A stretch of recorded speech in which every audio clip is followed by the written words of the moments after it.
যদি তুমি ভারতকে জানতে চাও, বিবেকানন্দকে জানো। তার মধ্যে সব কিছুই ইতিবাচক, নেতিবাচক কিছু নেই। বিশ্বকবি রবীন্দ্রনাথ ঠাকুরের কথা যে ভারতবর্ষকে জানতে গেলে বিবেকানন্দকে জানতে হবে। বিবেকানন্দ হলেন ভারত মাতার ঘনীভূত রূপ। জলীয় বাষ্প যদি ঘনীভূত হয়ে মেঘ হয়, সেই মেঘ থেকে যখন বারিধারা এই ধরণী বক্ষে অঝোর ধারায় যখন নেমে আসে, ঠিক একইভাবে আমাদের ভারত মাতা যদি ঘনীভূত হয়ে মেঘের রূপ ধারণ করত, সেই রূপটাকে দেখলে দূর থেকে স্বামী বিবেকানন্দই মনে হতো। এই স্বামী বিবেকানন্দ, যিনি ভারতবর্ষকে, ভারত মাতাকে তিনি নিজের প্রাণের থেকে বেশি ভালোবাসতেন।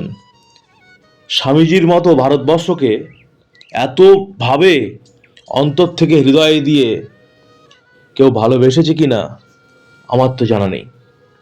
তো আজ 12ই জানুয়ারি বিশ্ব যুব দিবস। স্বামী বিবেকানন্দের জন্মদিন উপলক্ষে সারা বিশ্ব জুড়ে বিশ্ব যুব দিবস পালিত হয়। স্বামী বিবেকানন্দ প্রত্যেকটা মানুষের অন্তরের আগুন, আবাল বৃদ্ধ বনিতা প্রত্যেকের হৃদয়ের আগুন তিনি। তার স্বদেশ মন্ত্র যদি আমরা পড়ি, তাহলে দেখতে পাবো কিছুক্ষণের জন্য আমাদের অন্তরের মধ্যে যেন আগুনের শিখা প্রজ্বলিত হবে। তো আজকের স্বামী বিবেকানন্দের জন্মদিন উপলক্ষে আমি আপনাদেরকে স্বদেশ মন্ত্র, স্বামীজির স্বদেশ মন্ত্র পাঠ করে শোনাবো। এক সময় এই স্বামীজির স্বদেশ মন্ত্র প্রত্যেকটা বিপ্লবীর অন্তরে আগুনের মশাল জ্বালিয়েছিল।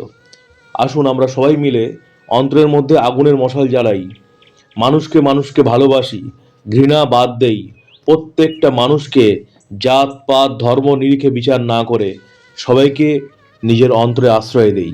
কারণ পৃথিবীকে শান্তিপূর্ণ করতে গেলে, সবাইকে সুন্দরভাবে আমাদের বসবাস করতে গেলে, বাঁচতে গেলে, এই পৃথিবীটাকে সুন্দর করতে গেলে, জগৎটাকে আরও সুন্দর আরও মধুর করতে গেলে এবং ভারতবর্ষকে জগৎ সভায় শ্রেষ্ঠ আসন দিতে গেলে আমাদের কিন্তু মানবতার ধর্ম, যে ধর্ম গৌতম বুদ্ধ, যে ধর্ম শ্রী শ্রী ঠাকুর রামকৃষ্ণদেব, যে ধর্ম স্বামী বিবেকানন্দ বলেছেন, সেই মানবতার ধর্মের পথে চলতে হবে।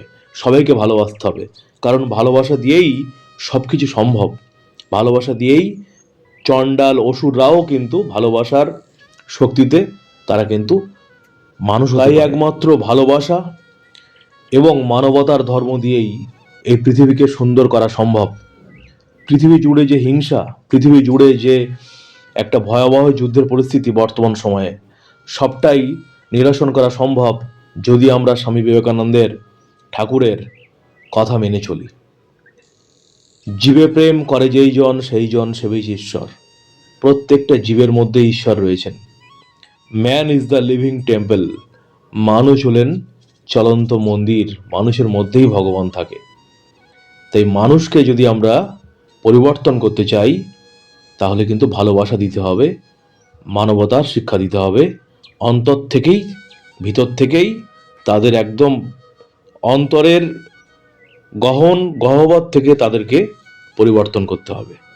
তাহলেই কিন্তু এই পৃথিবী সুন্দর হবে, এই পৃথিবীতে হিংসা মারামারি সব বন্ধ হবে বলে আমার মনে হয়।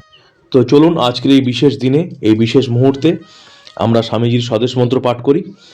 আপনারা আপনাদের ছোট ছোট ছেলে মেয়ে যারা রয়েছে এবং বড়রা প্রত্যেকে স্বামীজির স্বদেশ মন্ত্র সময় পেলে অবশ্যই পাঠ করবেন, কারণ স্বামীজির স্বদেশ মন্ত্র আমাদের অন্তরে অগ্নিশিখা প্রজ্বলিত করবে। একসময় বিপ্লবীদের অন্তরে, ভারত মাতার বীর সন্তানদের অন্তরে আগুনের শিখা প্রজ্বলিত করেছিল। এই স্বদেশ মন্ত্রের মধ্যে রয়েছে ব্রহ্মতেজ, এই স্বদেশ মন্ত্রের মধ্যে রয়েছে অগ্নিশিখা।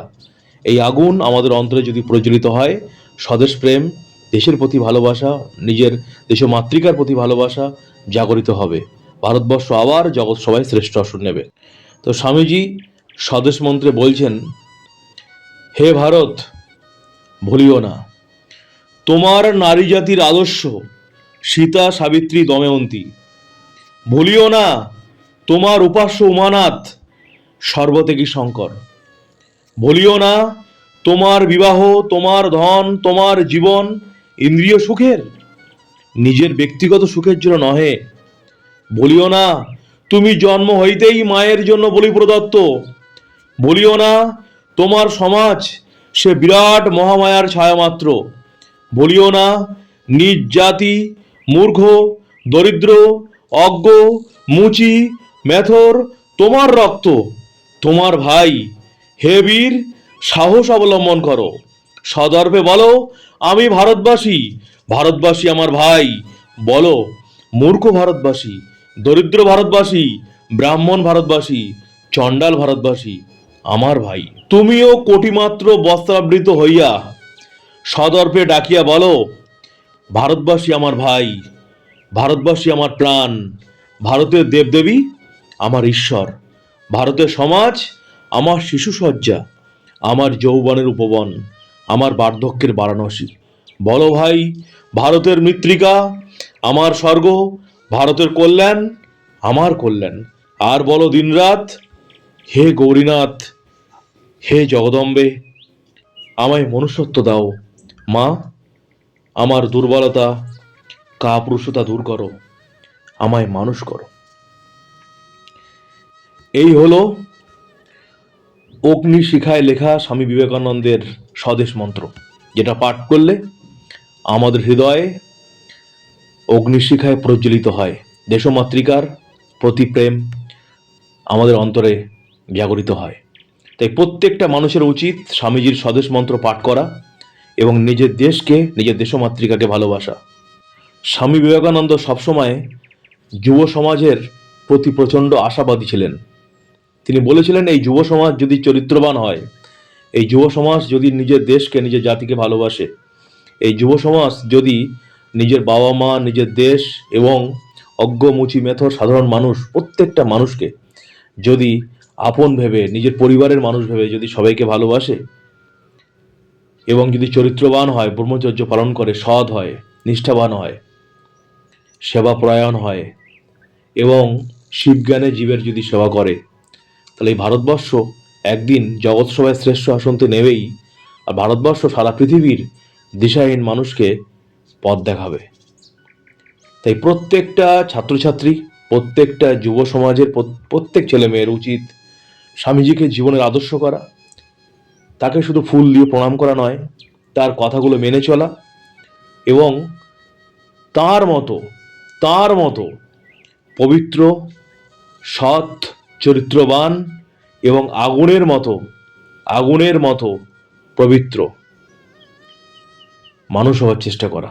তাহলে আমাদের ভারতবর্ষ খুব সুন্দর হবে, সুন্দর একটা যুব সমাজ হবে, সুন্দর একটা দেশ হবে, মানুষে হিংসা কমবে, মানুষে ভেদাভেদ কমবে, ভারতবর্ষ সারা পৃথিবীর দিশাহীন মানুষের পথপ্রদর্শক হবে। আর ছাত্রছাত্রীরা, তোমরা কাপুরুষতা দুর্বলতা দূর করো। স্বদেশ মন্ত্রের মধ্যে দেখলে না, মা আমার কাপুরুষতা দুর্বলতা দূর করো, আমায় মানুষ করো। শোনো, ভালো করে লেখাপড়া শিখতে হবে, চরিত্রবান হতে হবে, ব্রহ্মচর্য পালন করতে হবে, নিজের বাবা মা, নিজের দেশ, নিজের সমাজকে ভালোবাসতে হবে, সর্বোপরি নিজেকে ভালোবাসতে হবে। ব্যায়াম করো, খেলাধুলো করো, পড়াশুনো করো, চরিত্রবান হও। সমস্ত অধিকার নিজেকে ছিনিয়ে নিতে হবে, কেউ কোনোদিন কোনো কিছু করে দেবে না। স্বামী বিবেকানন্দের মতো তেজময় ব্রহ্ম তেজী হওয়ার চেষ্টা করো, চরিত্রবান হও, দেখবে জীবনে সব কিছু পাবে। আর ঠাকুরকে ধরে থাকো, ঠাকুরকে ধরে থাকতে হবে, মাকে ধরে থাকতে হবে, তাদের চরণ তলে থেকে চরিত্রবান হয়ে, সৎ থেকে, নিষ্ঠার সাথে দেশকে ভালোবেসে, বাবা মাকে ভালোবেসে, নিজের কর্মের প্রতি শ্রদ্ধাবান হয়ে তবেই জীবনে সফলতা পাবে। কখনো ঠাকুর থেকে, স্বামীজি থেকে, মা থেকে দূরে থেকে, কখনো চরিত্রহীন হয়ে, কখনো আদর্শহীন হয়ে সত্যিকারের ভালো মানুষ হওয়া সম্ভব নয়। সাময়িক হয়তো সফলতা কিছুটা পাবে, কিন্তু সে সফলতা ক্ষণিকের জন্য। তাই ভালো মানুষ হওয়ার চেষ্টা করো, চরিত্রবান হওয়ার চেষ্টা করো। চরিত্রবান ভালো মানুষ হলে দেখবে জীবনে সব কিছু পাবে, সব কিছু। ভালো থেকো সবাই, ভালো থাকবেন সবাই। আজ বিশ্ব যুব দিবস, স্বামীজির জন্মদিন উপলক্ষে এই বিশেষ তিথিতে, বিশেষ দিনে কিছু কথা বলার ছিল, এই ভিডিওর মাধ্যমে বললাম। সবাই ভালো থাকবেন, ঠাকুরমা স্বামীজির আশীর্বাদ সবার উপর বর্ষিত হোক। জননীং শারদাং দেবীং রামকৃষ্ণং জগদ্গুরুম পাদপদ্মে তয় শ্রিক্ত্বা প্রণমামি মুহুর্মুহুঃ। জননী জন্মভূমিশ্চ স্বর্গাদপি গরীয়সী।